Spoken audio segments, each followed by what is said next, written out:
China में cameras लग रहे हैं या बाहर के देश में कैमरा लग रहे हैं, क्या डिफरेंस है सिक्योरिटी वाइज बाहर के देशों में या इंडिया के देशों में? क्या डिफरेंस आपको लगता है? आई थिंक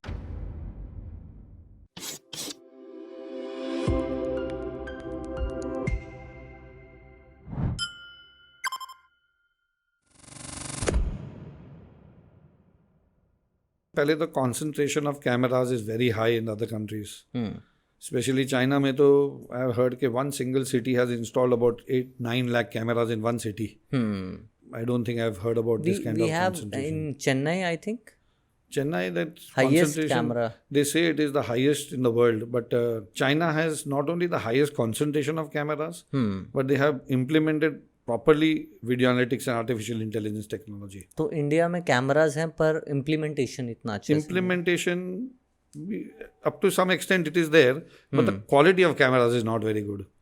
मतलब आई एम टॉकिंग अबाउट जहाँ पर मैं रहता हूँ, जो एरिया में रहता हूँ बॉम्बे में, सो वो एरिया में some politicians have given the order to somebody, and जब इंसिडेंट होता है तो गाड़ी की नंबर प्लेट नहीं दिखती है, आदमी की शक्ल नहीं दिखती है, तो मतलब वो purpose of the cameras is. पर आजकल आपके हिसाब से 80% बोलूँ जो कैमराज लगे हुए हैं इंडिया में वो प्रॉपर फेस, नंबर प्लेट्स, ये सब चीज़ें कैप्चर नहीं कर सकते हैं. 80% इज 95%. 95% जितने भी कैमराज हैं वो फेस या नंबर प्लेट ये सब रिकॉग्नाइज नहीं कर पाते. नहीं, it is not very good, except that अभी जो L&T ने बॉम्बे में इम्प्लीमेंट किया है, इट इज एटलीस्ट 50-60% गुड.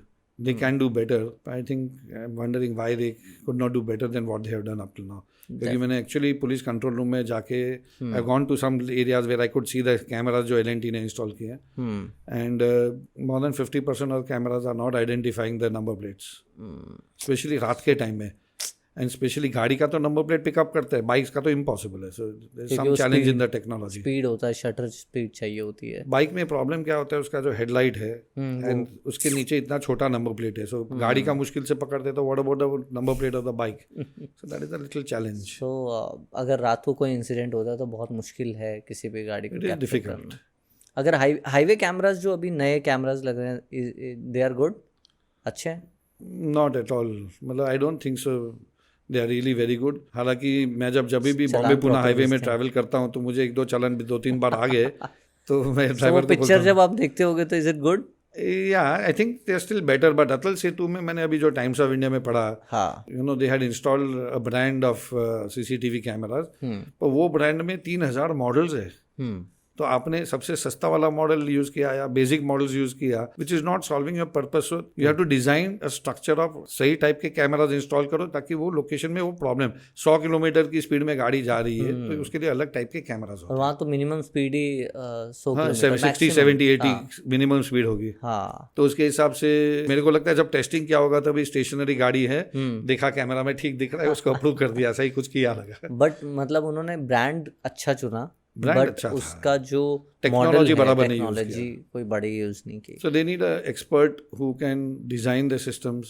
रुकावट के लिए खेत है, पर अगर आप इस पॉडकास्ट को एंजॉय कर रहे हैं तो लाइक बटन ज़रूर दबाइएगा, इससे हमारी टीम को बहुत मोटिवेशन मिलती है. सब्सक्राइब बटन दबाएंगे तो अगले हफ्ते के पॉडकास्ट की सबसे पहली नोटिफिकेशन आप तक पहुंचेगी. कमेंट सेक्शन में अपने रिव्यूज़ डालिए ताकि हमारी टीम हर हफ्ते इम्प्रूव करती जाए और आप तक पहुंचाए अब तक का हमारा best podcast. somebody called me up, मेरे को किसी ने फ़ोन किया कि मयंक भाई अटल सेतु के लिए आप हेल्प कर सकते हो रीडिज़ाइन करने के लिए. तो मेरे लिए ये हफ्ते में कुछ अपॉइंटमेंट फिक्स कर रहे हैं. I will explain to them what technologies are available. उनको डेमोज दे सकते हैं, लाइव डेमोज दे सकते हैं. एंड 100 किलोमीटर के ऊपर भी 140 की स्पीड में गाड़ी जाती है, तो हमारा टेस्टिंग होना चाहिए कि 140 की स्पीड में जाए तभी भी गाड़ी का नंबर प्लेट पिकअप करे. ट्रू. सो एटलीस्ट 100 तक भी जाए तो टेंशन नहीं, 120 तक भी जाए तो टेंशन नहीं है. आप एक इंसिडेंट बता रहे थे अबाउट द फैक्ट्री, जो अभी रिसेंटली हुआ कि आपने कहा फैक्ट्री में स्पार्क हो गया था और उन्होंने आपसे बात की थी about the CCTV cameras. So वो इंसिडेंट था, I am sure you know about Nataraj and Apsara pencils. तो उनकी एक फैक्ट्री में हुआ था, हाईली इन्फ्लेमेबल केमिकल था और ऊपर ट्यूबलाइट थी. तो ट्यूबलाइट में कुछ स्पार्क हुआ और वो डायरेक्टली वो ड्रम में गिरा जो नीचे पड़ा था, एंड इमीडिएटली फायर हुआ. सो लकीली अलर्ट गया, सिक्योरिटी कोई बाजू में ही घूम रहा था तो इमीडिएटली उसने डाउज कर दिया. बट आर्टिफिशियल इंटेलिजेंस में ऑटोमेटिक वो पिकअप करके within few seconds alerts can go to the security and he can alarm आ जाए इमीडिएटली, किसी को भगाए. ये सब सॉल्यूशंस हमारे पास है. तो वो स्पार्क्स को, फ्लेम्स को, थोड़ा सा फ्लेम हुआ, थोड़ा स्पार्क हुआ या थोड़ा स्मोक हुआ, तो automatic camera will identify and send alerts. Smoke detectors and all of them are very good, but जब तक वो ऊपर चला जाता है, ऊपर टच होता है, तब तक तो ऑलरेडी बड़ी आग हो जाती है. So it has to be a combination of smoke detectors, fire alarms and CCTV cameras identifying and the artificial intelligence identifying smoke and fire. Thanks for watching. Hope so कि आपको ये पॉडकास्ट पसंद आया हो. पसंद आया तो ज़रूर कमेंट में बताइएगा कि क्या पसंद आया और किस टॉपिक पर आप नेक्स्ट पॉडकास्ट चाहते हैं, ताकि हमारी टीम आप तक बेस्ट पॉडकास्ट पहुंचाती रहे. और हाँ, सब्सक्राइब बटन दबाइएगा तो अगले पॉडकास्ट का नोटिफिकेशन आप तक सबसे पहले पहुंचेगा. लाइक बटन दबाने से हमें मोटिवेशन मिलती है. मिलते हैं नेक्स्ट पॉडकास्ट पे. तब तक के लिए जय हिंद, जय भारत, लव यू ऑल.